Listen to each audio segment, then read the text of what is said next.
Maya froze when Professor Hart stepped from the bookstore elevator, a leather suitcase rolling behind her. 3 years had passed since Maya Bennett had last seen Evelyn Hart at graduation, standing beneath the stone archway of Bellwether University in a black academic gown, shaking hands with students while pretending not to notice that Maya's fingers lingered half a second too long.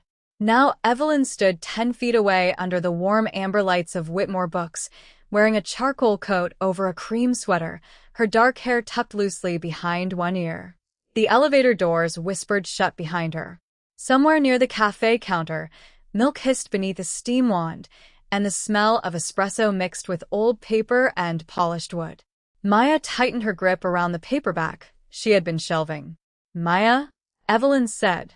That voice had once filled a lecture hall with 70 students and somehow made Maya feel as though every sentence had been directed at her. It was softer now. Closer. Maya set the book down before she bent its cover. "Professor Hart." Evelyn's mouth curved slightly. "You graduated 3 years ago. I think you're allowed to call me Evelyn." Maya looked at the silver clasp on Evelyn's suitcase, then back at her face. "I'm going to need another 3 years." A quiet laugh escaped Evelyn, and Maya hated how immediately she remembered it. Not the lectures. Not the essays covered in precise blue ink. The laugh. During Maya's final semester, she had built entire afternoons around hearing it once. She had chosen the seat closest to Evelyn's desk, volunteered for discussions she had barely prepared for, and rewritten a 12-page paper because Evelyn had written, "You're more perceptive than you allow yourself to be," in the margin. Maya had kept that paper. She had also spent 3 years pretending that meant nothing. "You work here?" Evelyn asked, glancing at Maya's employee badge. "Part-time. I'm an editor at Northline Press during normal human hours." Still fixing everyone else's sentences. "Someone has to." Evelyn ran her thumb along the handle of the suitcase. The gesture was small, but Maya noticed the faint red indentation across her knuckles, as though she had been gripping it for miles. "And you're still teaching?" "Until they physically remove me from the English department." Another smile, but this one disappeared before reaching her eyes. Maya glanced again at the suitcase. "Traveling." Evelyn followed her gaze. "Not exactly." For several seconds, neither woman moved. A cart rattled over the tile behind Maya. Pages fluttered beneath the ceiling vent, carrying the dry scent of paper between them. Evelyn finally exhaled and looked toward the front windows, where the university buildings reflected in the dark glass. "My townhouse had a pipe burst this afternoon. The upstairs ceiling came down in the guest room, and apparently water has opinions about hardwood floors." "That sounds expensive." "It sounds wet." Maya laughed before she could stop herself. Evelyn's shoulders loosened.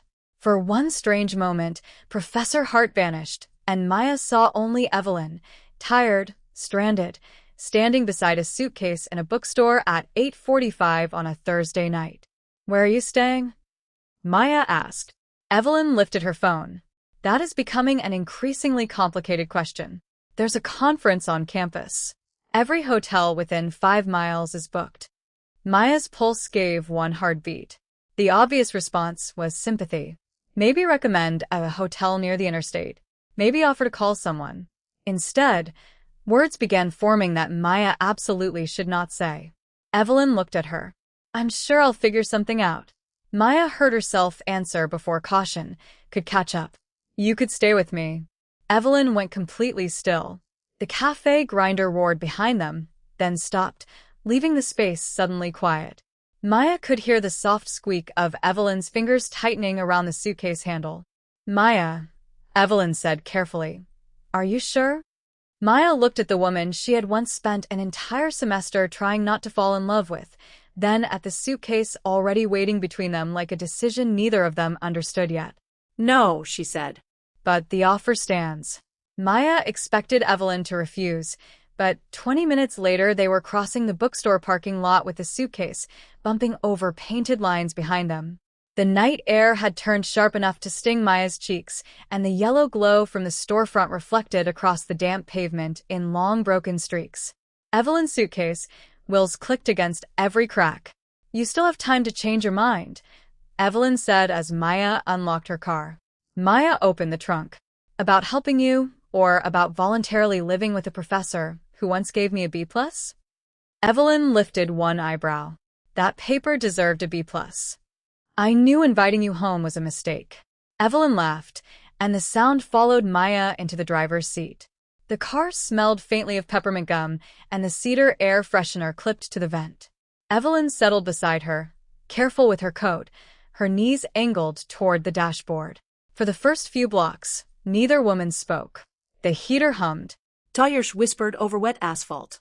Maya kept both hands at 10 and 2 as if perfect driving posture could stop her from noticing that Professor Hart, Evelyn, was sitting 3 feet away on her way to spend the night in Maya's apartment. How temporary is temporary? Maya asked at a red light. Evelyn checked an email on her phone. The restoration company says at least 10 days before the townhouse is livable. Maya's fingers tightened around the steering wheel. 10 days. Not one night. Not a stranded professor sleeping on a couch until morning. 10 mornings. 10 dinners. 10 evenings with Evelyn's suitcase beside Maya's furniture.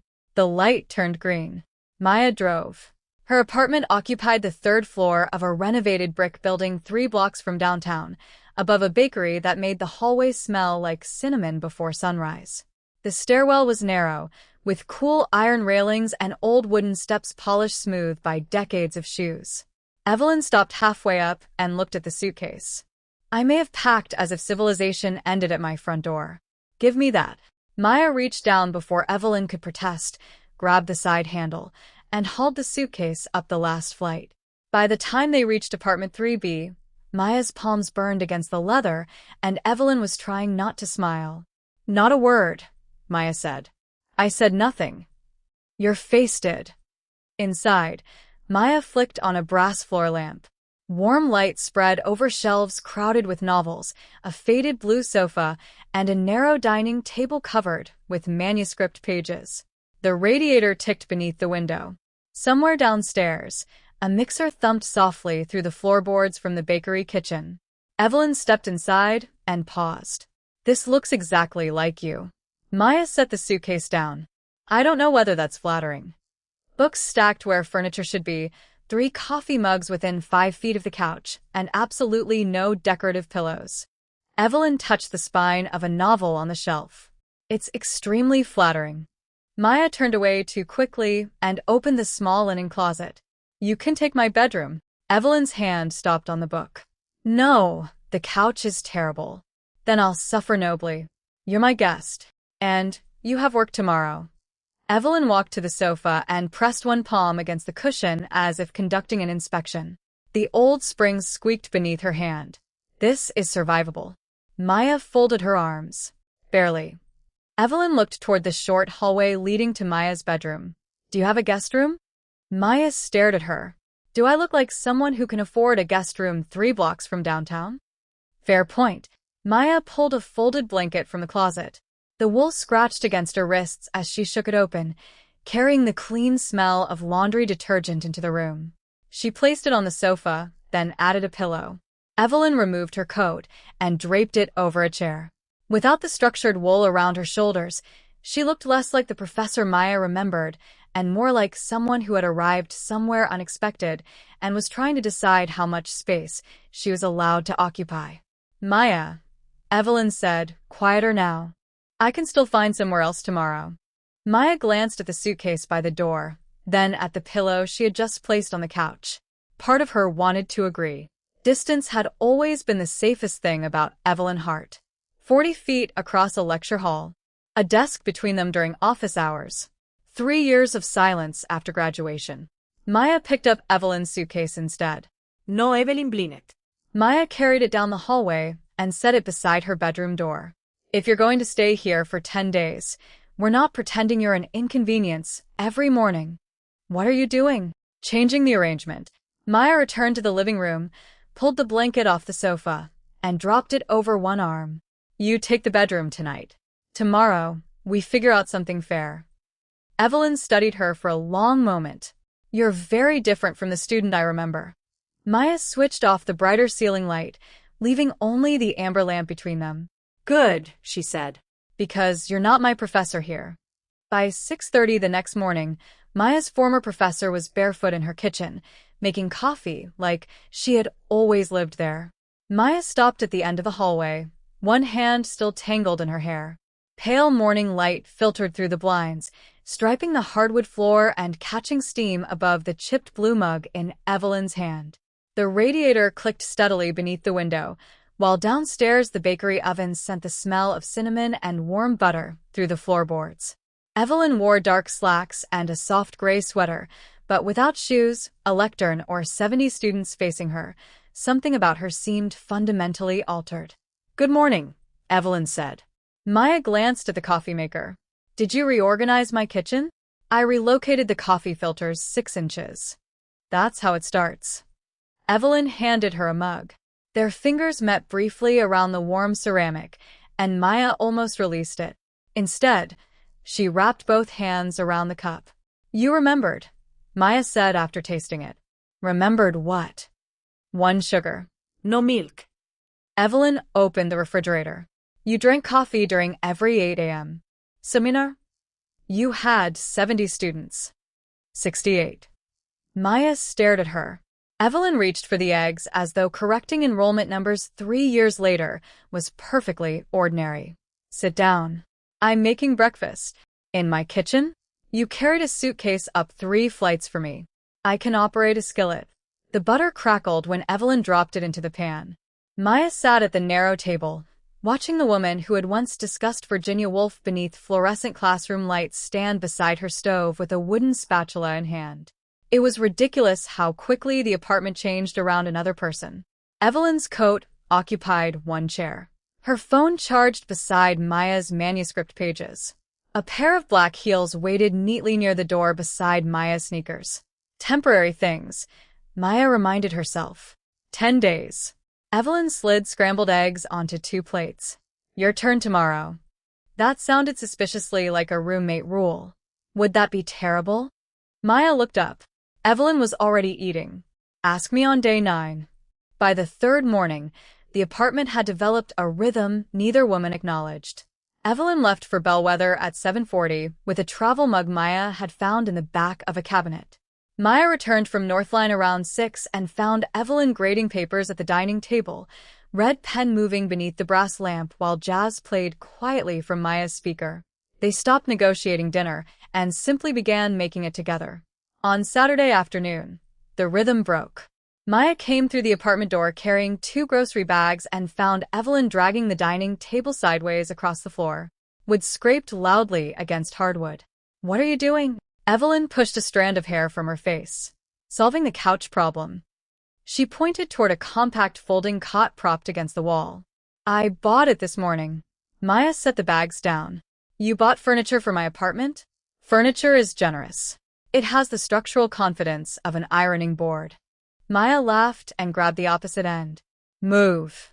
Together they cleared a space beside the bookshelves. The metal frame snapped open with a sharp clang, and Evelyn jumped back. "Excellent," Maya said. "It's already trying to kill us. Your couch started this war." They wrestled the mattress into place, bumping shoulders twice in the narrow space. On the 3rd collision, neither moved immediately. The apartment had gone quiet except for the refrigerator's low hum. Evelyn's hand rested against one corner of the mattress. Maya's was inches away. "Maya." The old classroom tone appeared for half a second. Maya stepped back. "There." Professor voice. Evelyn straightened. "I did not use a professor voice." "You absolutely did. Have it. Then break it." Evelyn looked at her, and this time she didn't answer with a joke. She walked to the table, picked up the red grading pen, then slowly placed it inside her briefcase and closed the clasp. "All right." Maya watched her. "All right what?" Evelyn crossed the room until she stood on the other side of the new cot. "No, Professor Hart in this apartment. No classroom voice. No treating you like someone I'm responsible for."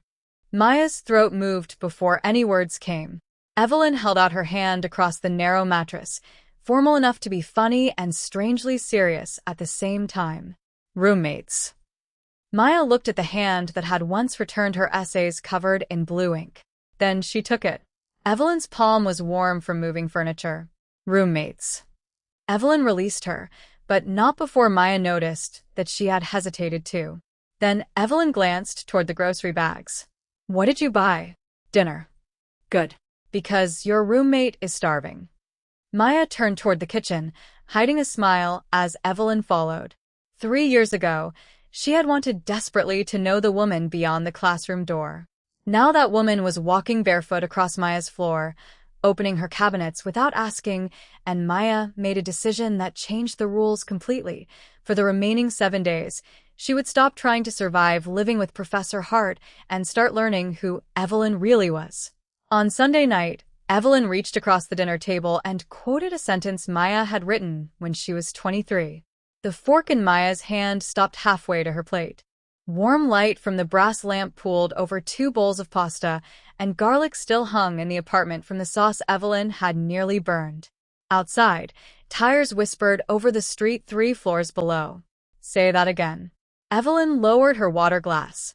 I said your argument reminds me of something you once wrote. We confuse being understood with being known because being known asks more of us. Maya slowly put down her fork. That was from my seminar paper. Yes. 4 years ago. Evelyn reached for her napkin. Approximately. Maya pushed her chair back, crossed to the bookshelf, and crouched beside the bottom shelf. Paper scraped against cardboard as she pulled out an old document box. Dust prickled her fingertips. What are you doing? Evelyn asked. Proving you're terrifying. Maya carried the box to the table and opened it. Inside were college notebooks, commencement programs, marked-up drafts, and one 12-page essay held together by a rusting staple. She found it immediately. Evelyn's blue handwriting covered the margins. Maya flipped through the pages until she reached page 9. There it was. The sentence.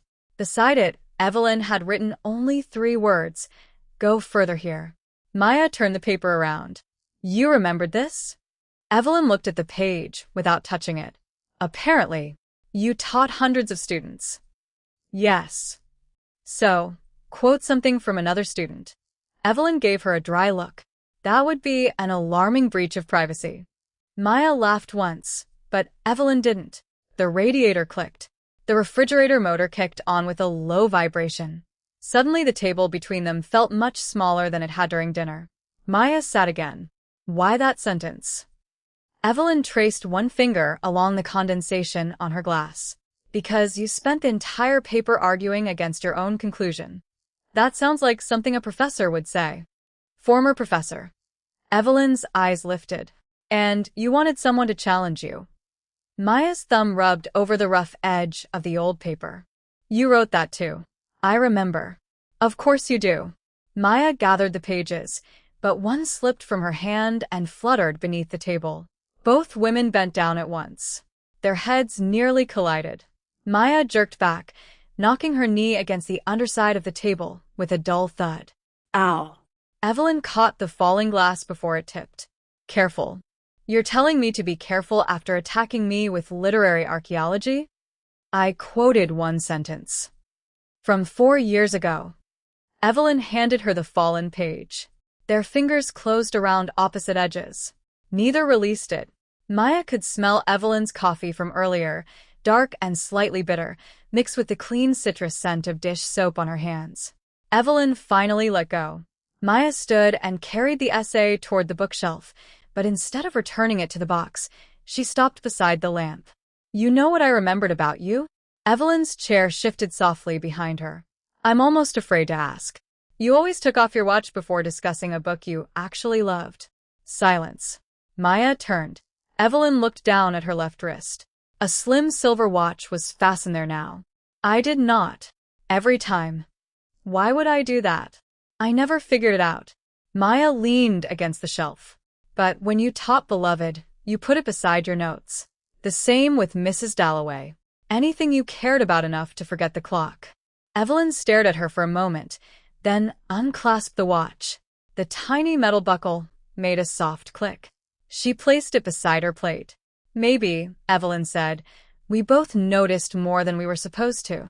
Maya's grip tightened around the essay. Evelyn rose, collected their dishes, and carried them to the sink. Water rushed against ceramic, filling the quiet space between them. Maya watched her rinse a plate beneath the yellow kitchen light. Evelyn. The water stopped. Maya walked closer, the old essay still in her hand. Back then, I thought I was invisible to you unless I was answering a question in class. Evelyn dried her hands slowly on a dish towel. You weren't. 2 words. Nothing more. But Evelyn didn't retreat behind a joke or a professor's careful neutrality. She turned and faced Maya directly. There are things teachers are supposed to notice, she said. And there are things they're supposed to pretend they don't. Maya stopped breathing for a beat. Evelyn picked up her silver watch, but didn't put it back on. Tomorrow night, she said, if you still want to know why I remember that sentence, ask me again.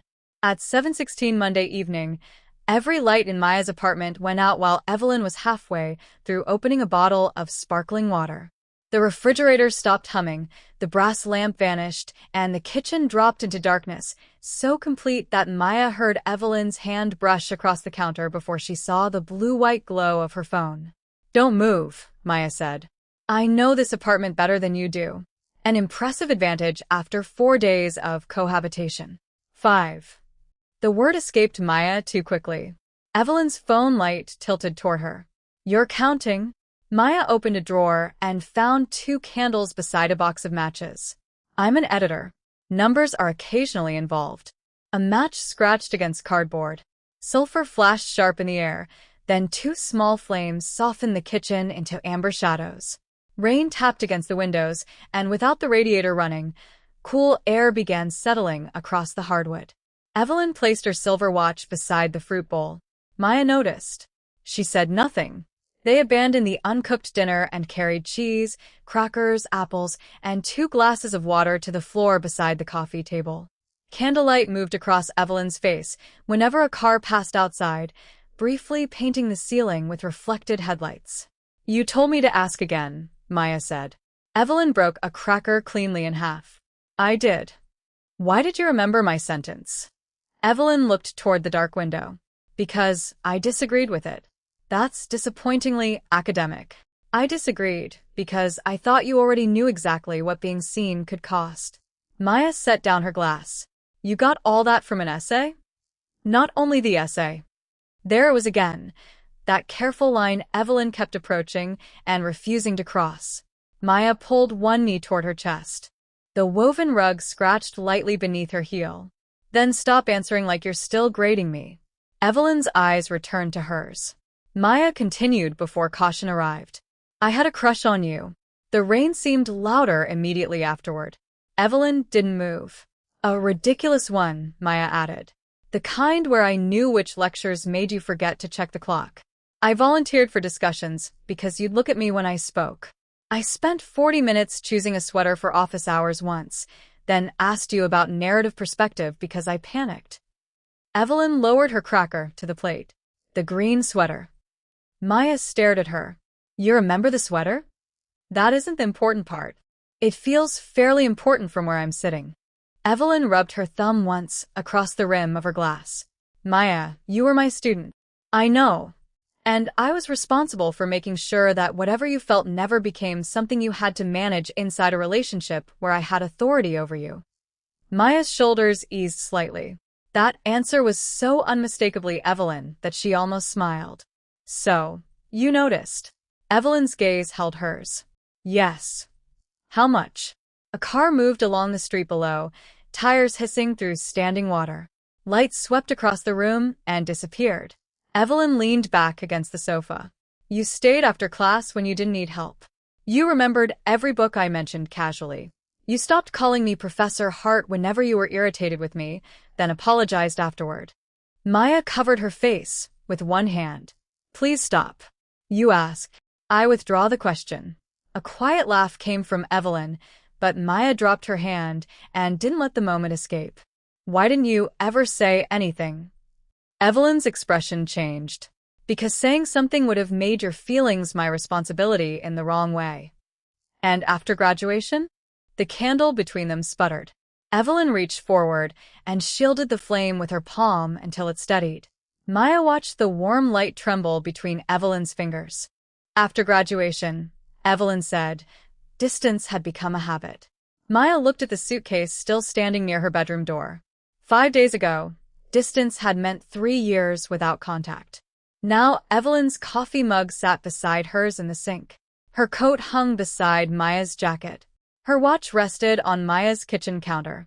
"So, when you saw me at Whitmore Books," Maya said, "you really weren't surprised?" Evelyn's hand slowly withdrew from the candle. "Surprised to see you?" "Yes." "That I once wanted you?" Evelyn was silent long enough for the rain to fill the room. Then she shook her head. "No." Maya's fingers tightened around her glass. Evelyn looked directly at her.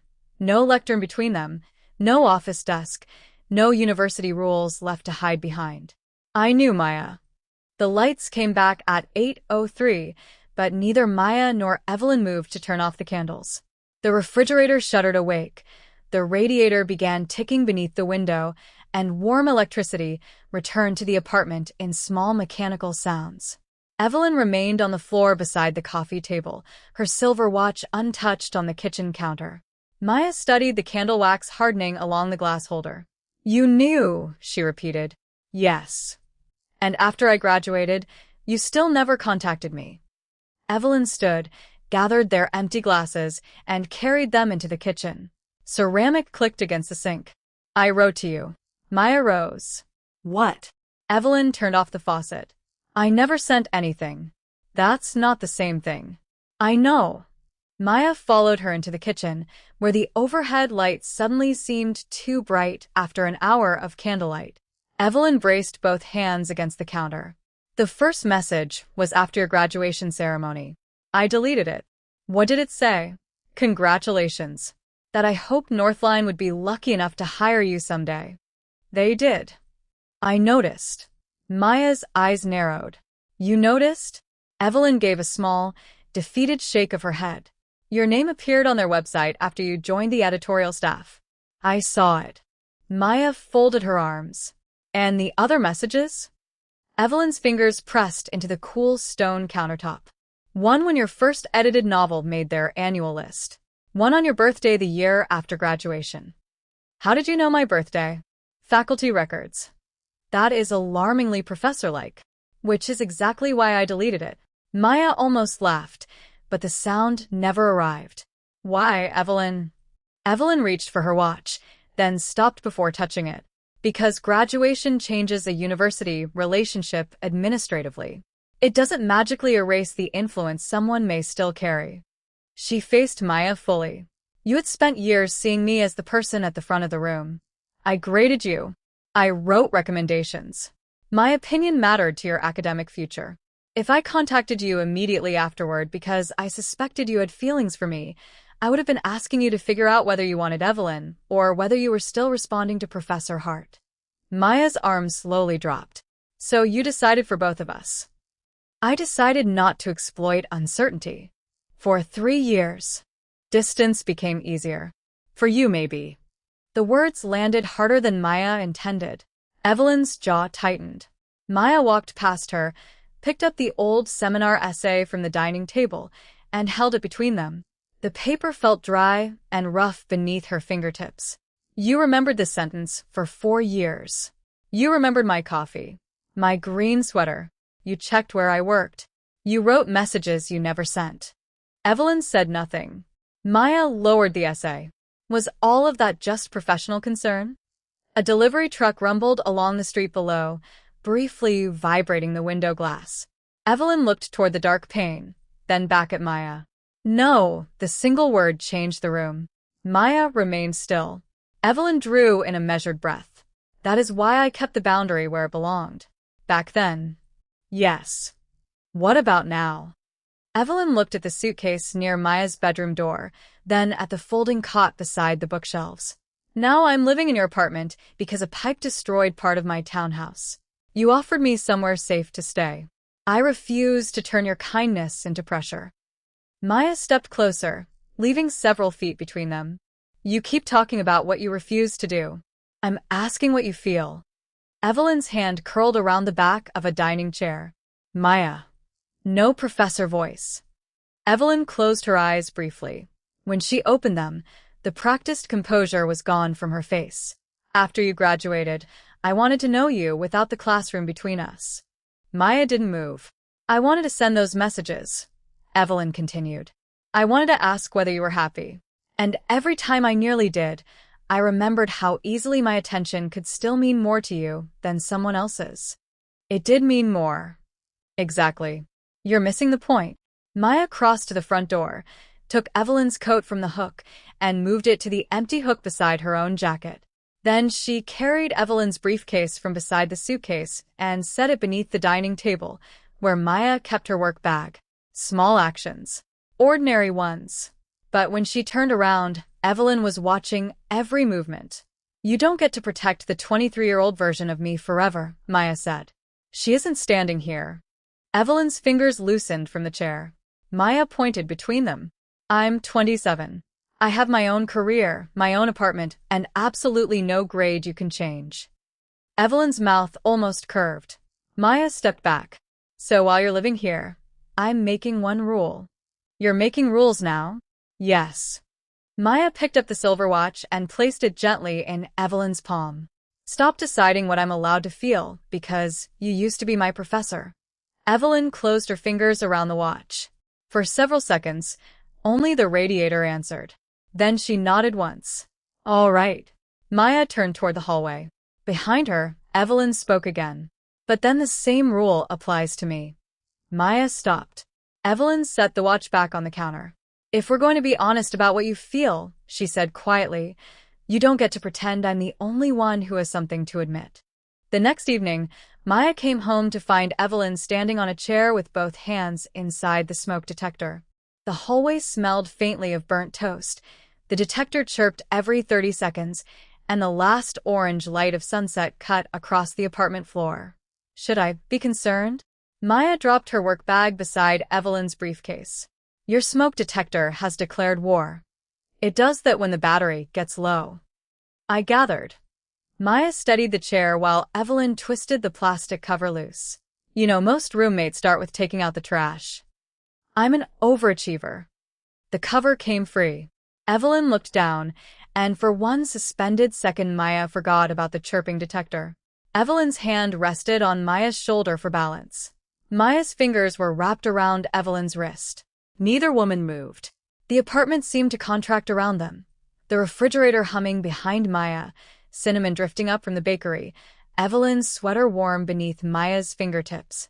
Maya, Evelyn said. No professor voice. Just her name. Maya slowly released her wrist. You should probably get down. Evelyn stepped from the chair. They landed facing each other with barely a foot between them. About last night, Evelyn began. You said you had something to admit. Ido. Then admit it. Evelyn's eyes dropped for half a second, not to Maya's face but somewhere lower, then returned immediately. You make directness sound easy. You spent years teaching people to say what they mean. Books are easier than people. Maya almost smiled. Coward. That is an outrageous thing to say to your former professor. Former. Evelyn laughed quietly, but she didn't step away. Maya could hear the tiny mechanical click of the detector resetting above them. When you were my student, Evelyn said, I noticed you. That was all I permitted myself to do. Maya remained still. And after? After. I kept expecting time to make you ordinary in my memory. Evelyn's fingers tightened around the dead battery in her palm. It didn't. The words seemed to remove something invisible from between them. Maya took one step closer. Evelyn did not retreat. What am I now? Maya asked. Evelyn looked at her for so long that the question became almost unbearable. Someone I have to be careful with for entirely different reasons. Maya's hand rose before she could reconsider. She brushed a small streak of dust from Evelyn's sleeve. Her fingers stayed there. Evelyn looked down at them. Then she lifted her hand and touched Maya's wrist, gently enough that Maya could have moved away without resistance. She didn't. The distance between them narrowed. Maya could smell Evelyn's coffee and the clean cotton of her sweater. Evelyn's breath caught softly. Maya tilted her face upward. Evelyn leaned closer. 6 inches. 4. 2. Then Evelyn stopped. Her eyes closed briefly. When she opened them, she stepped backward. Maya's hand fell to her side. Why? Evelyn set the battery on the counter with a small plastic tap. Because I'm still staying in your home. That wasn't bothering you 5 seconds ago. It was. You didn't look bothered. Maya. There. You're doing it again. Doing what? Deciding where the line is, then moving it whenever I get close. Evelyn's face tightened. I am trying not to take advantage of a situation where you gave me somewhere to live. And I'm trying to tell you I'm capable of making my own decisions. Maya picked up her work bag and carried it toward the hallway. You wanted honesty. That's what honesty looks like. The bedroom door closed softly behind her. The next morning, Evelyn was already dressed when Maya entered the kitchen. No perfect coffee. No music. Her shoes were on, her briefcase closed, and her silver watch fastened tightly around her wrist. Coffee? Evelyn asked. Sure. Their fingers did not touch when she passed the mug. That evening was worse. They discussed groceries, the radiator, and nothing that mattered. By Wednesday, the apartment had become painfully polite. Evelyn graded papers on the folding cot instead of Maya's table. Maya edited manuscripts behind her bedroom door. They moved around each other with the precision of strangers, sharing an elevator. On Thursday morning, Maya found Evelyn washing her coffee mug before leaving for campus. She crossed the kitchen and shut off the faucet. Evelyn looked at her. We can't keep doing this. I know. Then stop treating me like your student again. Evelyn dried her hands. What do you want me to do? Maya held her gaze. Make a choice. The bakery mixer thudded beneath the floor. Evelyn glanced toward the suitcase beside the bedroom door, then back at Maya. All right. She picked up her phone and dialed. What are you doing? Evelyn waited until someone answered. Hello. This is Evelyn Hart. I'm calling about my townhouse. Maya's stomach tightened. Evelyn listened, asked one question, then ended the call. They finished early, she said. It's ready tomorrow. Maya stared at her. Evelyn walked to the suitcase and pulled it upright. You asked me to make a choice. The wheels clicked against the hardwood. So tomorrow, I'm moving out.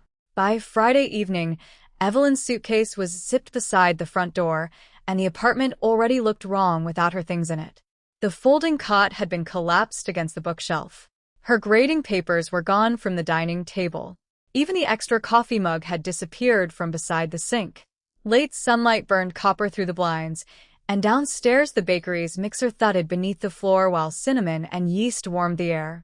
Maya stood near the kitchen counter, watching Evelyn button her charcoal coat. So that's it. Evelyn glanced toward her. The townhouse is ready. That isn't what I asked. Evelyn picked up her briefcase. Maya. Don't. Maya crossed the room and planted one hand on the suitcase handle before Evelyn could reach it. The leather felt cool beneath her palm. You said moving out was a choice. Fine. Tell me what you're choosing. Evelyn's keys stopped between her fingers. I'm choosing not to confuse this any further. For whom? For both of us. Maya laughed once, without humor. There it is again. What? You making my decisions. Evelyn set her briefcase down. I am not making your decisions. You knew I had feelings for you. You decided silence was best. You wanted to contact me after graduation. You decided distance was best. You almost kissed me, then decided stopping was best. Now you're leaving and somehow that's best for me too. Evelyn's jaw tightened. I was your professor. Was. That history doesn't disappear because we want it to. I don't want it to disappear. Maya released the suitcase and stepped closer. I wanted to stop controlling everything that happens now. A bus groaned at the intersection below. Its brakes hissed, then faded into traffic. Evelyn looked toward the window, but Maya moved into her line of sight. Look at me. Evelyn did. Maya's hands remained at her sides. 3 years ago, I had a crush on Professor Hart. I liked the woman who stood behind a lectern and made books sound like they contained answers to questions I didn't know how to ask. Evelyn swallowed. Maya pointed toward the kitchen. But Professor Hart didn't burn garlic sauce because she got distracted arguing about semicolons. Evelyn's mouth twitched despite herself. That was one time. Professor Hart didn't steal my coffee mug. You gave me that mug. Professor Hart didn't buy a folding cot because my couch offended her personally. She didn't stand barefoot in my kitchen. She didn't fix my smoke detector. She didn't remember how I take my coffee and then pretend none of those things mattered. Evelyn looked down at the keys in her hand. Maya's voice softened, but she didn't step back. I'm not 23 anymore, Evelyn. And what's happening here isn't happening in a classroom. That's exactly why I need to leave. Maya stared at her. Evelyn drew a slow breath. Because every day I stay here, it gets harder to tell myself that leaving is the responsible thing. The refrigerator hummed into the silence. Maya's fingers curled against her palms. Evelyn continued, quieter now. You asked what I'm choosing. I'm choosing distance because I don't trust myself to keep creating it while I'm living 10 feet from you. So you do want me? Evelyn closed her eyes for a moment. When they opened, the answer was already there. Yes. Maya didn't move. Evelyn's keys trembled once before she closed her fist around them. And that is why I have to go. She reached for the suitcase. This time Maya let her take it. The wheels rolled across the hardwood, each click unnaturally loud. Evelyn opened the door. Cool hallway air slipped inside, carrying the buttery smell of the bakery downstairs. She stepped across the threshold. Maya watched the suitcase follow her. 1 step. 2. Evelyn reached the top of the stairs. Stop. Evelyn froze. Maya walked into the hallway and pulled the apartment door closed behind her. You don't get to confess that and then walk away because you've decided distance is noble. Evelyn turned. What do you want from me? A choice that isn't based on who we used to be. Maya descended 1 stair, bringing them eye level. If you leave because you don't want me, I'll carry that suitcase downstairs myself. Evelyn's grip tightened around the handle. And if that isn't why, then stop deciding what I feel for me. The stairwell went still. Evelyn looked at Maya, then slowly released the suitcase. It remained upright between them. All right, she said. Maya waited. Evelyn took 1 deliberate step back toward the apartment. Then tomorrow, she said, we talk as Maya and Evelyn. No professor. No student. No hiding behind what was appropriate 4 years ago. Maya reached for the doorknob. And tonight? Evelyn looked at the suitcase, then turned it around so the wheels faced Maya's door again. Tonight, she said. I'm not leaving.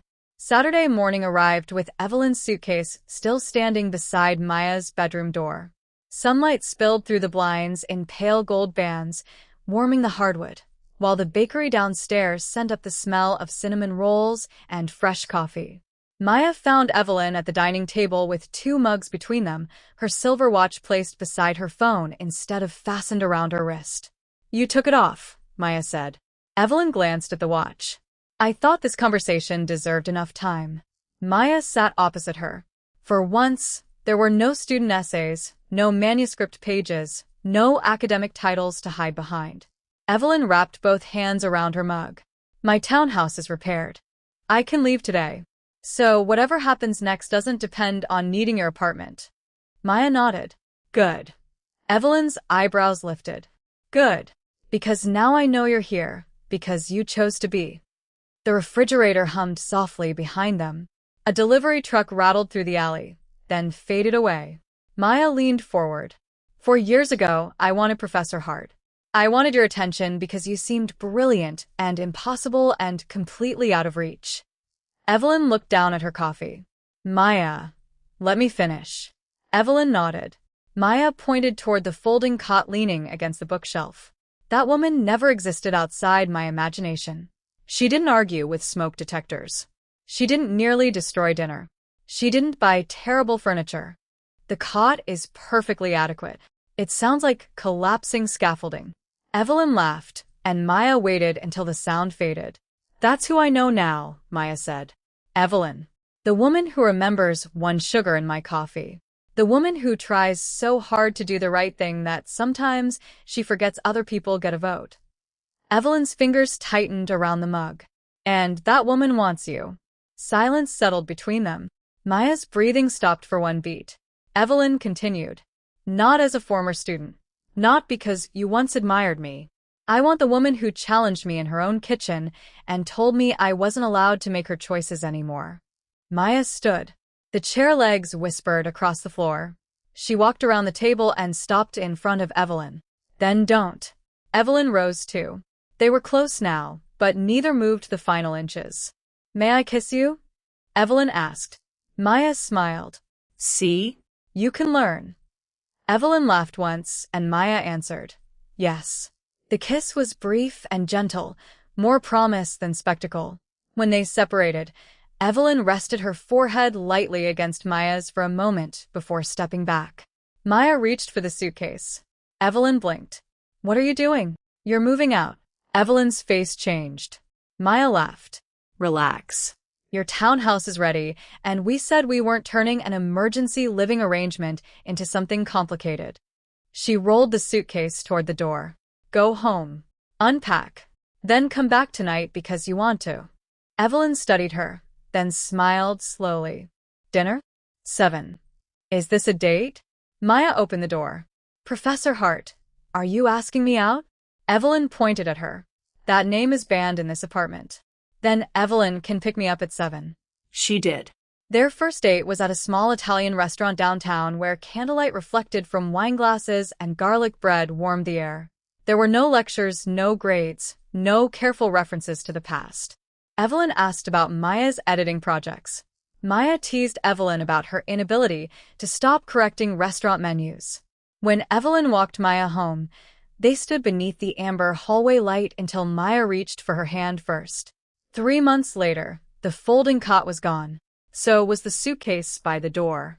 Evelyn's townhouse still existed, but most nights her books accumulated on Maya's shelves, her coat hung beside Maya's jacket, and her silver watch appeared increasingly often beside 2 morning coffee mugs.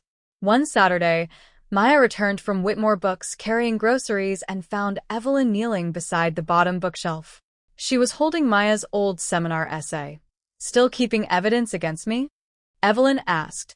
Maya took the pages from her and returned them to the document box. That belonged to someone else. Who? A 23-year-old who thought falling for her professor was the whole story. Evelyn stood and slipped her hand into Maya's. Downstairs, the bakery mixer started its familiar rhythm. Sunlight warmed the floor, and 2 coffee mugs waited in the sink.